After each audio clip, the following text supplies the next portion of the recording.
Hello students, welcome to my YouTube channel mathematics with Abhi Garg. Students, आज हम शुरू कर रहे हैं एक नया टॉपिक, हिल्बर्ट स्पेस। अभी तक हमने पढ़ा है नॉन लीनियर स्पेस के बारे में, बनास स्पेस के बारे में। ठीक है, आज हम एक नया टॉपिक शुरू कर रहे हैं, हिल्बर्ट स्पेस। इससे पहले आपको पता होना चाहिए इनर प्रोडक्ट स्पेस के बारे में। तो इनर प्रोडक्ट उससे पहले पता होना चाहिए कि इनर प्रोडक्ट होता क्या है, तभी तो इनर प्रोडक्ट स्पेस के बारे में बताएंगे हम। ठीक है, देखिए, अगर कोई बच्चा इस वीडियो को देख रहा है, इससे पहले वाली वीडियोस नहीं देखी है, तो प्लीज़ आप पहले वाली वीडियोस देखिए। उसमें हमने non linear space, Banas space से रिलेटेड क्वेश्चंस एंड थ्योरम्स के प्रूफ किए हैं, और काफ़ी सारे क्वेश्चंस ऐसे भी किए हैं जो एग्जाम में आए हुए हैं। ठीक है, कि कैसे किसी स्पेस को हम बनास स्पेस प्रूफ करते हैं। बनास स्पेस क्या होता है? Complete non linear space. तो कैसे लीनियर स्पेस लेते हैं, फिर उसे कंप्लीट प्रूफ करते हैं, उसे नॉन लीनियर स्पेस प्रूफ करते हैं, तब वो बनास स्पेस बनता है। ठीक है, तो आप प्लीज़ पहले वाली वीडियोस देखिए आप पहले। देखिए, हिल्बर्ट स्पेस से पहले इनर प्रोडक्ट क्या होता है। तो लेट एल एफ बी या लीनियर स्पेस। एल एफ को ही हमने लीनियर स्पेस माना है। यह एफ क्या है? कोई भी फील्ड। ठीक है, ये फील्ड रियल नंबर्स का सेट भी हो सकता है, कॉम्प्लेक्स नंबर्स का सेट भी हो सकता है, यानी कि आर भी हो सकता है एफ, और या फिर एफ सी भी हो सकता है। देखिए, ये लिखा है where F is the field of real और कॉम्प्लेक्स नंबर्स। ठीक है, and inner product on L is a map. Inner product है क्या? इनर प्रोडक्ट एक मैपिंग ही है जो कि एल पे डिफाइन होती है। किस तरह से? देखिए, इनर प्रोडक्ट को हम या तो इस तरह से लिखिए। ठीक है, ये बीच में कॉमा लगा हुआ है, ये कहाँ डिफाइन होगी? एल क्रॉस एल से एफ में। या फिर हम इसको सिंपल ब्रैकेट से भी लिख सकते हैं। किस तरह से? ऐसे, सिंपल। ठीक है, एल क्रॉस एल से एफ में, या तो ऐसे लिखिए सिंपल ब्रैकेट में, या सिर्फ ऐसे लिखिए। ठीक है, किसी भी तरह से लिख सकते हैं हम। जब हम हिल्बर्ट स्पेस पढ़ेंगे तो हम इसका यूज ज़्यादा करेंगे, इसका नहीं करेंगे। ठीक है, क्योंकि ब्रैकेट वाला सिंपल रहता है। वैसे आप किसी भी तरह से लिख सकते हैं। देखिए, इनर प्रोडक्ट एक मैप है एल क्रॉस एल पे जो डिफाइन होती है एल क्रॉस एल से एफ में, which assign to each pair of vector x and y in l a scalar x. इसको कैसे पढ़ते हैं? इसको पढ़ते हैं inner product of x and y. ठीक है, inner product of x and y in f such that the following conditions are satisfy. मतलब देखिए, इनर प्रोडक्ट हमने कहाँ डिफाइन किया है? एल क्रॉस एल से। एल क्रॉस एल क्या है? हम पढ़ते हैं कार्टेशियन प्रोडक्ट ऑफ सेट्स, तो यह कार्टेशियन प्रोडक्ट ही हो रहा है। तो इसमें किस तरह से होगा? हमने यहाँ डिफाइन क्या करा है? Inner product. तो किस तरह से डिफाइन होगा कि एक्स कॉमा वाई का इनर प्रोडक्ट जो होगा वो एक स्केलर नंबर होगा। क्यों? इनर प्रोडक्ट कहाँ डिफाइन हो रहा है? वेक्टर से एफ में डिफाइन हो रहा है ना। देखिए, ये पता होगा आपको, लीनियर स्पेस है, इसमें एल में वेक्टर्स होते हैं और जो एफ में एलिमेंट्स होते हैं उन्हें हम कहते हैं स्केलर्स। ठीक है, तो इसीलिए बोला है कि each pair of vector x and y in L. X और वाई को दो एलिमेंट लिए, एल क्रॉस एल है तो पेयर फॉर्म में होंगे। ठीक है, जो वेक्टर्स होंगे उन्हें क्या इनर प्रोडक्ट क्या कर देता है? Which assign to each pair of vector x y in l या स्केलर, यानी कि एक्स वाई का इनर प्रोडक्ट अगर जब हम लेते हैं तो वो एक स्केलर क्वांटिटी आती है, क्योंकि ये एफ में डिफाइन हो रहा है, एल क्रॉस एल से एफ में। समझ आया? ठीक है, और इनर प्रोडक्ट कब कहलाएगा? देखिए, इसके लिए कुछ कंडीशंस है, वो सेटिस्फाई होनी चाहिए। एक्स वाई जेड कोई हमने तीन वेक्टर माने एल में, और अल्फा बीटा कोई दो स्केलर माने हैं फील्ड एफ में। तो फर्स्ट प्रॉपर्टी होती है inner product of x and x greater than equal to zero always. ठीक है, एंड यदि ये जीरो है, inner product of x and x zero है, इसका मतलब है कि if and only if x equal to zero. ठीक है, इसी तरह की प्रॉपर्टी है जिस तरह से हमने नॉर्म की प्रॉपर्टी पढ़ी थी जब हमने नॉन लीनियर स्पेस पढ़ा था, लीनियर स्पेस की प्रॉपर्टी हमने पढ़ी थी, है ना। उसी तरह की तीन प्रॉपर्टी होती है इनर प्रोडक्ट के लिए भी। इसको प्रॉपर्टी को एक नाम और देते हैं, पॉजिटिव डिफाइनाइट। क्यों? क्योंकि ये पॉजिटिव है, greater than equal to zero है, इसीलिए कहते हैं पॉजिटिव डिफाइनाइट। आप अगर आपने पढ़ा हो, एक पेपर चलता है एमएससी में, ऑपरेशन रिसर्च। ठीक है, वहां पर ये टर्म्स आती है, positive definite, negative definite, positive semi definite. वहां पर ये टर्म्स पढ़ते हैं। पॉजिटिव डिफाइनाइट का मतलब आप ये समझ सकते हैं greater than equal to zero. ठीक है, सेकंड आता है inner product of x y का बार, ये बार है, ये क्या होता है, कॉम्प्लेक्स कॉन्जुगेट। कॉम्प्लेक्स नंबर्स के बारे में आपने पढ़ा होगा, वहां हम एक टर्म पढ़ते हैं कॉम्प्लेक्स कॉन्जुगेट। क्या होता है, जैसे जेड इक्वल टू मानिए एक्स प्लस आयोटा वाई, ठीक है, ये कोई कॉम्प्लेक्स नंबर है, z equal to x plus iota y, then z bar क्या होता है, एक्स माइनस आयोटा वाई, ठीक है, क्लियर। सो जेड बार बता दिया। क्यों हम यहाँ बार क्यों लगाया है, क्योंकि हम यहाँ बोल रहे थे कि ये रियल नंबर भी होता है, कॉम्प्लेक्स भी होता है। ये तो आपको पता होगा, रियल का कॉम्प्लेक्स कॉन्जुगेट वही नंबर होता है। क्यों हम नाम ही क्या बोल रहे हैं, कॉम्प्लेक्स कॉन्जुगेट, यानी कॉन्जुगेट किसका ले सकते हो, कॉम्प्लेक्स नंबर का।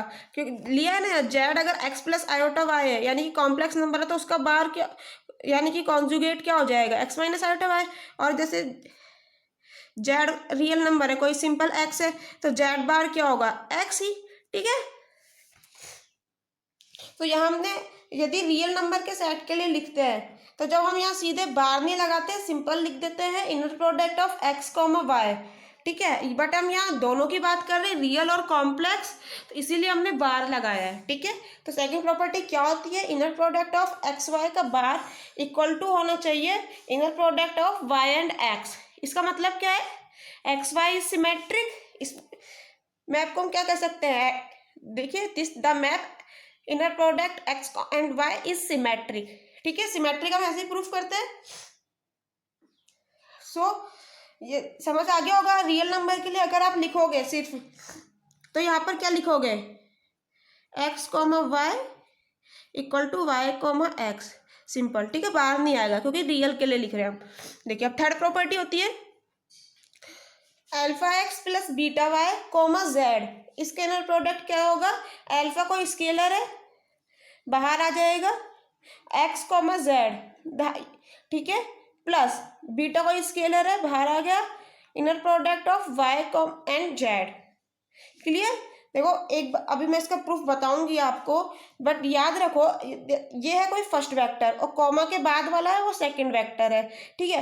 जब फर्स्ट वेक्टर में से कोई स्केलर बाहर आता है ना, तो सिंपल आता है, जैसे यहाँ आया अल्फा और बीटा, बट सेकंड वेक्टर के साथ जो स्केलर होता है उसके साथ बार आता है बाहर। यानी कि अगर यहाँ पर गामा जेड होता तो गामा बाहर कैसे आता है,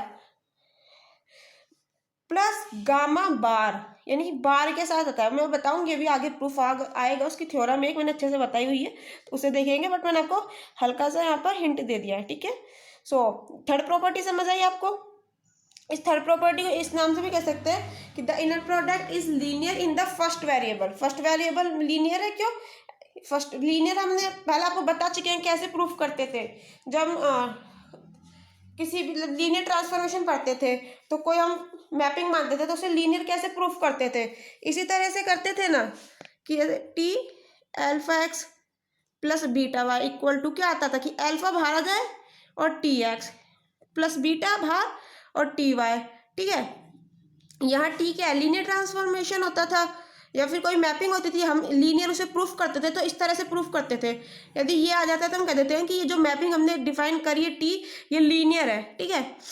यहाँ पर अब ऐसे ही तो करा है, ये कोई मैपिंग ही तो है ना इनर प्रोडक्ट, तो यही तो करा है। देखिए अल्फा बाहर आ गया और मैपिंग क्या है, एक्स और जेड के बीच, इनर प्रोडक्ट एक मैपिंग है, तो inner product of x and z. ऐसे ही बीटा बाहर आ गया, inner product of y and z, ठीक है। तो इसीलिए कहा है inner product is linear in the first variable, ठीक है।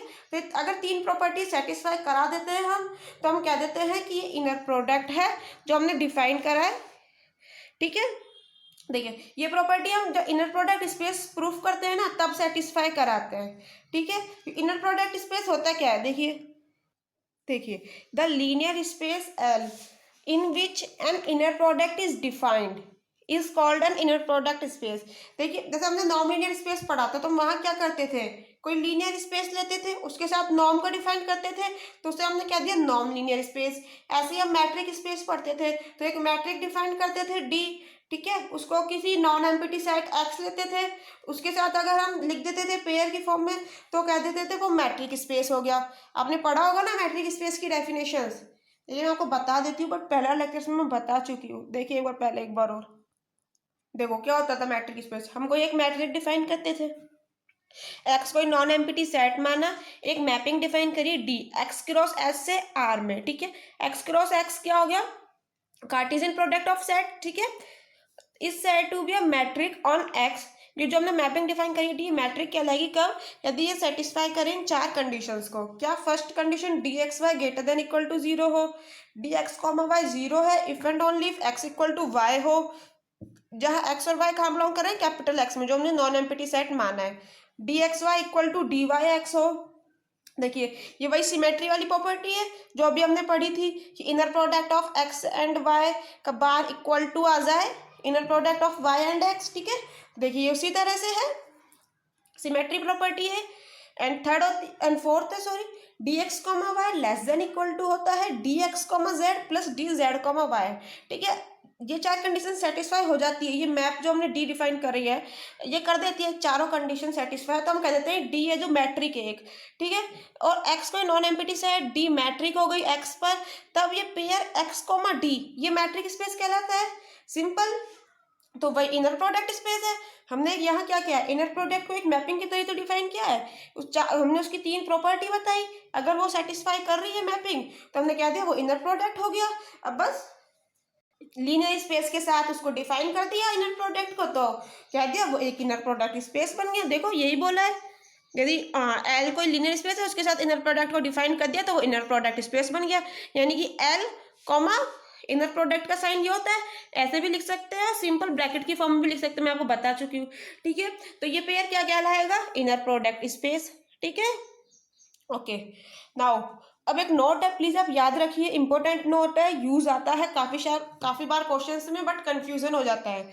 देखो, यदि इनर प्रोडक्ट ऑफ यू और वी, जैसे हम एक्स और वाई मान रहे थे ऐसे कोई यू वी मान लिया, ठीक है। इस बार एल में कोई 2 वेक्टर है, तो inner product of u v 0 है, इसका मतलब क्या है, या तो यू बराबर 0 है, या फिर वी बराबर 0 है, या फिर यू और वी दोनों 0 है, ठीक है। याद रखिए इसका मतलब क्या हो गया कि यू वी 0, इसका मतलब यू बराबर 0, ठीक है। इसका मतलब हम क्या लिख सकते हैं कि inner product of 0 and v 0 आएगा, ठीक है। हमने यही बोला ना यहाँ पर u 0 है तो 0 रख दो u की जगह, तो 0 कॉमा वी क्या आएगा 0, u कॉमा 0 तो 0, inner product of 0 and 0 is 0, यानी कि याद रखो यदि इनर प्रोडक्ट में दोनों में से कोई भी एक वेक्टर, या तो फर्स्ट वाला या सेकंड वाला 0 आ जाता है तो इनर प्रोडक्ट की वैल्यू 0 होती है, क्लियर। प्लीज आप इसे याद रखिए। देखो इसका हम प्रूफ भी कर सकते हैं, देखिए कैसे करेंगे। क्या है ये, inner product of 0 into v, ठीक है। 0 क्या है, ये कोई 0 वेक्टर है, वेक्टर ही तो होते हैं, मैं आपको बता चुकी हूँ, एल में वेक्टर होते हैं, एल में वेक्टर होते हैं, और जो फील्ड होता है उसके एलिमेंट्स को हम बोलते हैं स्केलर्स, ठीक है। फिर ये क्या है, कोई 0 वेक्टर है, तो देखो अब इनर प्रोडक्ट ऑफ कोई 0 वेक्टर, ठीक है। 0 वेक्टर है इसलिए मैं उसे डार्क लिख रही हूँ, जैसे 0 में और 0 वेक्टर में आपको पता रहे, कॉमा वी, ये हम कह रहे हैं 0 आएगा, ठीक है। अब देखो कैसे आता है 0, ये क्या है, कोई 0 वेक्टर, ये कोई वी वेक्टर, ठीक है। ये कोई 0 वेक्टर तो है ही ना, तो हम इसको कैसे लिख सकते हैं, ठीक है, 0 वेक्टर कॉमा वी, 0 वेक्टर को हम ऐसे लिख सकते हैं 0 इंटू 0 वेक्टर, क्यों, तो 0 वेक्टर है ना, तो 0 को 0 से मल्टीप्लाई कर लिया तो क्या हो गया, 0 ही आना है, ठीक है। अब देखो, अभी हमने इनर प्रोडक्ट की प्रॉपर्टी पढ़ी थी, फर्स्ट वेक्टर में अगर कोई स्केलर होता है, 0 कोई स्केलर है, अगर वो बाहर आता है तो विदाउट बाहर आता है, उसके ऊपर बार नहीं आता। सेकंड वेक्टर के साथ कोई स्केलर होता है, अगर वो बाहर आता है तो उसके साथ बार आता है, ठीक है। तो ये सिंपल बाहर आएगा, so 0 into inner product of 0 vector comma v, ठीक है। अब देखो इस इनर प्रोडक्ट की वैल्यू कुछ भी हो, हमें नहीं पता क्या है, बट वो इनर प्रोडक्ट की वैल्यू मल्टीप्लाई हो रही है 0 से, तो इसका मतलब क्या है, इक्वल टू 0, तो प्रूफ कर दिया हमने 0 कॉमा वी इक्वल टू 0, ठीक है। बस यही तो है कि 0 comma v equal to 0, easy proof है। तो प्लीज याद रखिए, यदि इनर प्रोडक्ट में कोई भी एक वेरिएबल या तो फर्स्ट या सेकंड 0 आता है, या फिर दोनों 0 आ जाए, ठीक है, तो उसकी इनर प्रोडक्ट की वैल्यू 0 होती है, ठीक है, अंडरस्टैंड। अब देखिए आगे यहाँ हम जो फील्ड लेके चल रहे थे वो रियल नंबर और कॉम्प्लेक्स नंबर कुछ भी हो सकता था, बोला था। ठीक है, तो यदि फील्ड रियल नंबर है तो जो ये इनर प्रोडक्ट स्पेस हम बता रहे थे ना, वो कहलाता है रियल इनर प्रोडक्ट स्पेस, या फिर उसे यूक्लिडियन स्पेस भी कह देते हैं। ठीक है, और यदि फील्ड कॉम्प्लेक्स नंबर है तो हम कह देते हैं ये कॉम्प्लेक्स इनर प्रोडक्ट स्पेस है। ठीक है, जो ये पेयर लिखा है एल कॉमा इनर प्रोडक्ट। ठीक है, या फिर इसे कह देते हैं यूनिटरी स्पेस भी। ओके, अब देखो, if f equal to r then inner product of x comma y क्या होगा, एक रियल नंबर। क्यों, हमने फंक्शन इनर प्रोडक्ट डिफाइन कहाँ से किया था, एल क्रॉस एस से, एल क्रॉस एल से एफ में ही तो किया था। एफ कोई भी स्केलर था, तो इनर प्रोडक्ट यानी कि क्या होगा, एक्स एंड वाई का रियल नंबर। यदि एफ रियल नंबर हुआ तो, और यदि एफ कॉम्प्लेक्स नंबर हुआ तो क्या हो जाएगा, inner product of x and y complex number हो जाएगा। ठीक है, देखिए मैंने अभी आपको यहीं पर यही बताया था कि ये जो इनर प्रोडक्ट है ये वेक्टर्स के पेयर को स्केलर्स में चेंज करता है। क्यों, क्योंकि एल क्रॉस एल से एफ में डिफाइन हो रहा है, सिंपल। ठीक है, तो हम यही बोल रहे हैं यदि ये एफ रियल नंबर है तो जो इनर प्रोडक्ट एक्स और वाई का आएगा वो रियल होगा, और यदि कॉम्प्लेक्स नंबर है तो इनर प्रोडक्ट एक्स और वाई का कॉम्प्लेक्स नंबर होगा, सिंपल। प्लीज समझिए, ठीक है। ओके, अब देखिए सेकंड नोट है, यदि एफ आर है यानी फील्ड रियल नंबर्स का सेट है तो जो ये इनर प्रोडक्ट का बार होता है वो सेम ही होता है, यानी कि x inner product of x and y, इसका बार लोगे तो वो inner product of x and y ही होगा। ये मैं आपको पहले बता चुकी हूँ जब इनर प्रोडक्ट की डेफिनेशन पढ़ी थी अभी। सिंपल है ना, क्यों बताया था हमने कि कॉम्प्लेक्स नंबर का कॉन्जुगेट होता है, रियल नंबर का कॉन्जुगेट वही नंबर ही होता है। देखिए मैंने आपको बताया था अभी। ठीक है, कॉम्प्लेक्स नंबर का कॉन्जुगेट ये हो गया एक्स माइनस आयोटा वाई, इसे जेड बार से शो करते हैं कॉन्जुगेट का। और रियल नंबर है अगर कोई एक्स है जेड तो उसका कॉन्जुगेट क्या होगा, सिंपल नंबर ही। ठीक है, तो बस यही लिखिए। अब आपको समझ आ चुका है इनर प्रोडक्ट स्पेस क्या होता है। अब आता है हिल्बर्ट स्पेस। अब देखिए हिल्बर्ट स्पेस क्या होगा, हमने माना एच कोई कॉम्प्लेक्स बनास स्पेस है। अब बनास स्पेस क्या होता है भाई, ये हम पहले पढ़ चुके हैं, पहले वाले वीडियोस में मैंने आपको पहले भी बताया, स्टार्टिंग में बनास स्पेस के बारे में हम काफ़ी कुछ पढ़ चुके हैं। क्या होता है बनास स्पेस, मैंने आपको बताया था कि नॉन लीनियर स्पेस जब कंप्लीट प्रूफ कर देते हैं तो वो एक बनास स्पेस बन जाता है। ठीक है, देखो बनास स्पेस क्या होता है मैं पहले बता चुकी हूँ, बट फिर मैं हल्का सा आपको हिंट देती हूँ। बनास स्पेस क्या होता है, एक कंप्लीट नॉन लीनियर स्पेस। ठीक है, कंप्लीट नॉन लीनियर स्पेस। ठीक है, कंप्लीट नॉन लीनियर स्पेस को हम कहते हैं Banas space. Complete non linear space यानी कि लीनियर स्पेस तो है ना, नॉन लीनियर स्पेस, सो लीनियर स्पेस है ये। ठीक है, देखो लीनियर स्पेस की हमने क्या डेफिनेशंस पढ़ी थी, लीनियर स्पेस एल कोई सेट होता था, वो किसी न किसी एफ पे डिफाइंड होता था और कुछ प्रॉपर्टीज थी, अगर वो सेटिस्फाई हो जाती है तो हम कह देते थे वो लीनियर स्पेस है एल। ठीक है, तो जो वो लीनियर स्पेस डिफाइन होता था फील्ड एफ पर, हम एफ की वैल्यू वहां पर मैंने आपको बताई थी या तो आर होगी या फिर कॉम्प्लेक्स नंबर का सेट होगा। ठीक है, समझ आ रहा है ना। अगर आपको डीप में पढ़ना है तो प्लीज़ पहले वाले लेक्चर्स देखिए, इसमें हमने आपको बताया लीनियर स्पेस क्या होता है, वहाँ कंप्लीट डेफिनेशन है उसकी, आपको वहाँ से समझ आ जाएगा। ठीक है, सो लीनियर स्पेस जहाँ डिफाइन होता है फील्ड पे वो आर भी हो सकता है सी भी हो सकता है। ठीक है, तो अब देखो मैंने यहाँ क्या बताया, एच क्या है, कॉम्प्लेक्स बनास स्पेस। तो यदि ये फील्ड कॉम्प्लेक्स नंबर का सेट है, यानी कि कॉम्प्लेक्स लीनियर स्पेस, यानी कि यहाँ पर क्या आएगा, कंप्लीट जो नॉन लीनियर स्पेस हम लेंगे वो कॉम्प्लेक्स लीनियर स्पेस होगा। तो इससे क्या हो जाएगा, जो यहाँ पर जो फील्ड चलेगा, फील्ड सेम ही चलता है सबों में। ठीक है, तो इसे ये क्या हो जाएगा, कॉम्प्लेक्स बनास स्पेस। क्यों, मैंने आपको बताया जो यहाँ फील्ड लेते हैं वो रियल और कॉम्प्लेक्स कुछ भी हो सकता है, तो हम क्या कह रहे हैं, ये कॉम्प्लेक्स लेके चल रहे हैं फील्ड, तो ये कॉम्प्लेक्स लीनियर स्पेस, ये complex complete non linear space, फिर ये क्या हो जाएगा, कॉम्प्लेक्स बनास स्पेस, यानी कि फील्ड अगर कॉम्प्लेक्स नंबर का सेट ले लिया तो। ठीक है, तो देखो यही लिखा है कॉम्प्लेक्स बनास स्पेस, समझ आया। ठीक है।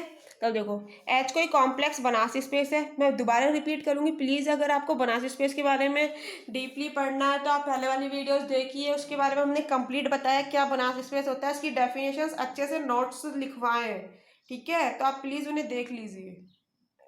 Then S is said to be a Hilbert space if a complex number x y, ये एक्स वाई क्या है, ये कोई ऑर्डर पेयर नहीं है एक्स एंड वाई, ठीक है, याद रखो ये इनर प्रोडक्ट स्पेस है, मैं आपको पहले बता चुकी हूँ इनर प्रोडक्ट स्पेस को दो तरह से लिखते हैं, तो यहाँ हमने सिंपल ब्रैकेट वाला लिखा है, जब हिल्बर्ट स्पेस अब पढ़ेंगे हम इसको सिंपल ब्रैकेट फॉर्म में ही लिखेंगे,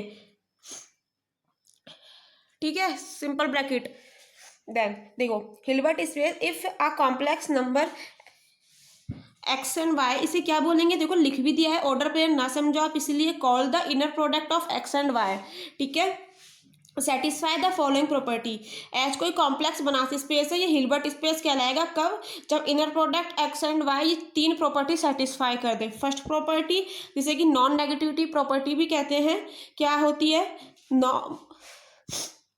हाँ, inner product of x and x equal to होता है नॉर्म ऑफ एक्स स्क्वायर के, ठीक है, नॉर्म क्या होती है हम अच्छे से पढ़ चुके हैं, जब क्योंकि नॉर्म लीनियर स्पेस पढ़ चुके हैं हम, तो ऑब्वियसली नॉर्म को अच्छे से पढ़ चुके हैं, ठीक है। सेकंड क्या होती है, यहाँ जो हम एच लिख रहे हैं इसका मतलब हिल्बर्ट स्पेस, ठीक है, तो सेकंड प्रॉपर्टी क्या कि inner product of x and y का बार इक्वल टू होना चाहिए inner product of y and x, इसे कॉन्जुगेट सिमेट्री प्रॉपर्टी भी कहते हैं, ठीक है, क्योंकि यहाँ कॉन्जुगेट ले रहे हैं हम, कॉम्प्लेक्स कॉन्जुगेट। थर्ड प्रॉपर्टी क्या होती है, inner product of alpha x plus beta y comma z equal to होना चाहिए, एल्फा स्केलर है बाहर आ गया एक्स एंड जेड का इनर प्रोडक्ट प्लस इस बीटा बाहर आ गया स्केलर है वाई एंड जेड का इनर प्रोडक्ट, ठीक है, जहाँ एक्स वाई जेड को हिल्बर्ट स्पेस में बिलोंग करते हैं एच में, और एल्फा बीटा को स्केलर है फील्ड में बिलोंग करते हैं, ठीक है, इसे लीनियरिटी प्रॉपर्टी भी कहते हैं, क्यों लीनियर हम ऐसे ही प्रूफ करते हैं, स्केलर बाहर आ जाते हैं और जो मैपिंग डिफाइन की है वो वेक्टर्स पे डिफाइन हो जाती है, यहाँ मैपिंग क्या है इनर प्रोडक्ट, तो इनर प्रोडक्ट वेक्टर्स पे डिफाइन है, ठीक है। सो समझ आया, जब एच कोई कॉम्प्लेक्स बनाती स्पेस है तब इनर प्रोडक्ट अगर तीन ये प्रॉपर्टी सेटिस्फाई कर देता है तो वो कॉम्प्लेक्स बनाती स्पेस एच हिल्बर्ट स्पेस बन जाता है, ठीक है, डेफिनेशन याद रखिए प्लीज, एग्जाम में आती है, ये तीन प्रॉपर्टी जरूर याद रखिए, नेट के पेपर में सिंपल क्वेश्चन आता है कि सिंपल पूछेगा, कोई भी स्पेस देगा, बताइए वो हिल्बर्ट स्पेस है या नहीं है, तो आपने ये तीन प्रॉपर्टी सेटिस्फाई करके दिखानी होती है, सेटिस्फाई हो जाती है तो प्रूफ हो जाता है वो स्पेस हिल्बर्ट स्पेस है, और अदरवाइज प्रूफ नहीं होती है तो वो कह देंगे कि this is not Hilbert space, ठीक है, समझ आया हिल्बर्ट स्पेस क्या होता है, ओके।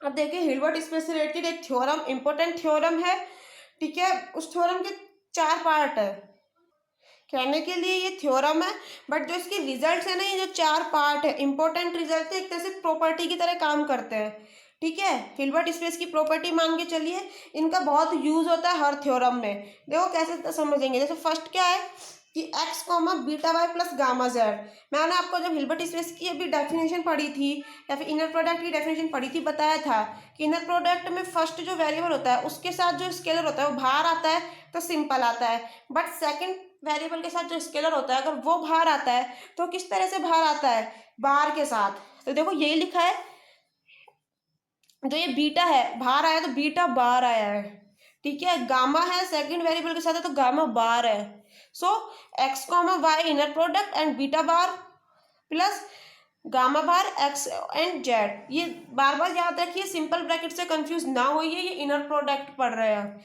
ऑर्डर पेयर नहीं है, ठीक है। सेकंड होता है x comma beta y minus gamma z, this is equal to beta bar, वही सेकंड वेरिएबल के साथ है तो बार के साथ बाहर आएगा, ये याद रखिए, beta bar x comma y minus gamma bar x comma z, ठीक है, and alpha x minus beta y comma z क्या होगा, अल्फा सिंपल बाहर आएगा, क्यों फर्स्ट एलिमेंट के साथ है, अल्फा बाहर x comma z minus beta बाहर वाई कॉमा जेड, ठीक है, देखो ये दोनों हमने पढ़ ली, प्लस और माइनस दोनों के लिए, ये हमने माइनस के लिए पढ़ी है, प्लस के लिए हम हिल्बर्ट स्पेस की प्रॉपर्टी में पढ़ चुके हैं, ठीक है, प्लस के लिए क्या हो जाएगा, यहाँ सिर्फ प्लस आ जाएगा, सेम ही होता है, ठीक है, तो प्लीज आप ये याद रखिए। फोर्थ है एक्स कॉमा जीरो वेक्टर, ये जो डार्क लिखे हुए हैं ना मैंने, ये या फिर ये दोनों जीरो वेक्टर है और ये सिंपल जीरो है। तो x comma zero,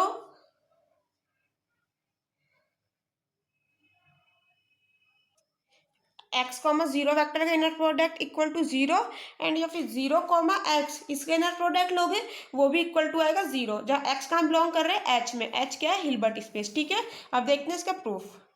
so students देखिए इसका प्रूफ, पहले फर्स्ट पार्ट देखते हैं क्या लिखा हुआ है, x comma beta y plus gamma z का इनर प्रोडक्ट। ठीक है, तो इसको हम लिख कर सकते हैं, इन दोनों को इंटरचेंज कर दे और बार लगा दे। क्या लिखा है, beta y plus gamma z comma x का बार को लिख सकते हैं। हिल्बर्ट स्पेस की हमने सेकंड प्रॉपर्टी पढ़ी थी क्या, कि एक्स कॉमा वाई का बार इक्वल टू होता है वाई कॉमा एक्स, यानी कि वाई कॉमा एक्स लिखा है। ठीक है, तो अगर तुम इन दोनों को इंटरचेंज करते हो तो ऊपर बार लगाना पड़ेगा, तो यही लिखा है देखो, ये सिंपल लिखा हुआ है, हमने इन दोनों को इंटरचेंज किया तो बार लगा दिया। ठीक है, अब देखिए, अब हिल्बर्ट स्पेस की थर्ड प्रॉपर्टी से जो हम पहले पढ़ चुके हैं, इसको इस तरह से खोलेंगे कि beta y comma x plus gamma z comma x. ठीक है, ऊपर बार चली रहा है एज इट इज। अब देखो, कॉम्प्लेक्स कंजुगेट की प्रॉपर्टी होती है क्या, बताइए। देखिए, Z1 प्लस Z2 इसका बार इक्वल टू होता है Z1 बार प्लस Z2 बार। ठीक है, यानी कि इन दोनों को अलग अलग बार लगा दो तो ये इक्वली होता है, तो यही करा है हमने, इन दोनों पे अलग अलग बार लगा दिया। ठीक है, अब देखो, वही सेकंड प्रॉपर्टी हिल्बर्ट स्पेस की हम क्या लिख सकते हैं, वाई कॉमा एक्स के ऊपर क्या है, बार, तो इसको हम अगर इंटरचेंज करते हैं तो विदाउट बार लिख सकते हैं। सो एक्स कॉमा वाई, बीटा के ऊपर बार आ गया। ठीक है, ऐसे ही है गामा बार, और जेड कॉमा एक्स बार को हमने क्या लिख दिया, एक्स कॉमा जेड। ठीक है, यही हमें प्रूफ करना था। देखिए, ओके, हैंस प्रूफ। अब देखते हैं सेकंड पार्ट क्या है, x comma beta y minus gamma z. देखिए, x comma beta y minus gamma z. ठीक है, x comma beta y plus minus gamma हमने एक साथ लिख लिया, बाहर लगा दिया प्लस। ठीक है, सो इनटू में जेड, इनर प्रोडक्ट है इसका। ठीक है, अब देखो, हमने क्या पढ़ा था अभी, कि x comma beta y plus gamma z को किस तरह से लिख सकते हैं, बीटा बाहर आएगा गामा बाहर आएगा। मैंने आपको बताया था इनर प्रोडक्ट में फर्स्ट वेरिएबल के साथ जो स्केलर्स आते हैं वो विदाउट बार बाहर आते हैं, और जो सेकंड वेरिएबल के साथ बार आते हैं, सॉरी, सेकंड वेरिएबल्स के साथ जो स्केलर्स आते हैं वो बार के साथ बाहर आते हैं। तो सेकंड वेरिएबल के साथ स्केलर है बीटा और गामा, इसलिए बार के साथ बाहर आए। ठीक है, तो इसको हम क्या लिख सकते हैं, beta bar x comma y. ठीक है, प्लस माइनस गामा पूरा एक स्केलर है, तो माइनस गामा का बार एक्स कॉमा जेड। ठीक है, ओके, अब देखो, beta bar x comma y as it is, अब माइनस गामा बाहर है। ठीक है, माइनस वन को हमने बाहर ले लिया, minus one gamma bar x comma z. ठीक है, देखिए बाय ए मतलब ये इस प्रॉपर्टी से हमने लिखा है ना इसे, इसको इस तरह से। ठीक है, सो अब देखो, beta bar x comma y inner product of x and y. ठीक है, minus gamma bar inner product of x and z, यही प्रूफ करना था हमें। सिंपल है, याद रखो, कुछ भी नहीं है। प्रॉपर्टी थ्योरम्स में या यूज होती है कि एक्स को हम वाई करना है, बीटा सेकंड वेरिएबल के साथ है तो बार के साथ बाहर आएगा, माइनस है तो माइनस आ गया, गामा बार के साथ बाहर आएगा क्यों, सेकंड वेरिएबल के साथ है स्केलर ये, तो एक्स को जेड। ठीक है, सिंपल है। अब देखते हैं सी पार्ट। सी पार्ट क्या था हमारा, alpha x minus beta y comma z किसके इक्वल होता है, alpha x comma z minus beta y comma z. ठीक है, अब देखो, alpha x minus beta y comma z, इसको हम इस तरह से लिख सकते हैं, एल्फा एक्स प्लस माइनस को हमने बीटा के साथ लिख लिया। ठीक है, वाई कॉमा जेड। अब देखो, alpha x comma z plus minus beta y comma z, ये हमने किससे लिखा है, हिल्बर्ट स्पेस की थर्ड प्रॉपर्टी से ऐसे लिख सकते हैं। थर्ड प्रॉपर्टी यही थी हमारी क्या, कि alpha x plus beta y comma z का इनर प्रोडक्ट, इसको हम किस तरह से लिख सकते थे, alpha x comma z plus beta y comma z. यहाँ क्या है, बीटा किसी के माइनस बीटा, तो क्या हुआ, माइनस बीटा के साथ लिख दो as it is. So alpha x comma z plus minus beta y comma z inner product में। ठीक है, okay, so alpha x comma z minus beta y comma z. ठीक है, हमें प्रूफ क्या करना था, यही प्रूफ करना था, alpha x comma z minus beta y comma z. ठीक है, तो प्रूफ हो गया हमारा, याद रखिए। अब देखते हैं डी पार्ट।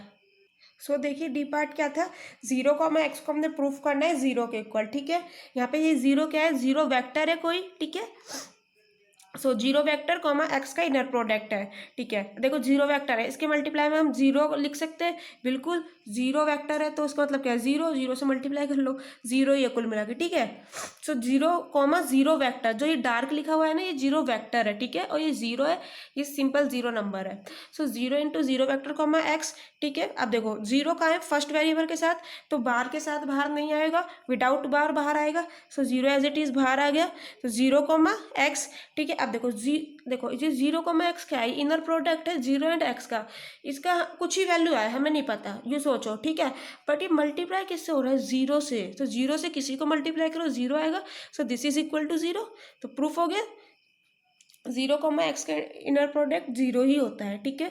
अब जैसे एक्स कॉमा जीरो है, ठीक है, तो इसका क्या होगा, देखो एक्स कॉमा जीरो को तुम क्या लिख सकते हो, सेकंड प्रॉपर्टी हिल्बर्ट स्पेस की, उससे क्या लिख सकते हो, जीरो कॉमा एक्स का बाहर इंटरचेंज कर देते हैं तो बाहर आ जाता है, ठीक है। अब जीरो कॉमा एक्स हमने भी निकाला, इसके इनर प्रोडक्ट जीरो होता है। So this is equal to zero, और बाहर चल रहा है तो बाहर लगा दिया, जीरो का बाहर क्या होगा, जीरो ही। So x comma zero equal to zero, ठीक है। जीरो का बार जीरो होता है, नॉर्मल सी चीज़ है ये, इसमें किसी को कंफ्यूजन नहीं होना चाहिए, ठीक है। जो हम बार लगाते हैं, कॉन्जुगेट लेते हैं, वो हम कॉम्प्लेक्स नंबर्स का लेते हैं, ठीक है। So thank you so much. अगर आपको प्रॉब्लम है कोई, तो प्लीज़ कमेंट बॉक्स में कमेंट कीजिए, कुछ भी पूछना हो, कुछ भी क्वेरी हो तो प्लीज़ कमेंट कीजिए। एंड अगर आपको पसंद आया हो तो प्लीज़ लाइक करिए एंड सब्सक्राइब करिए। Thank you so much.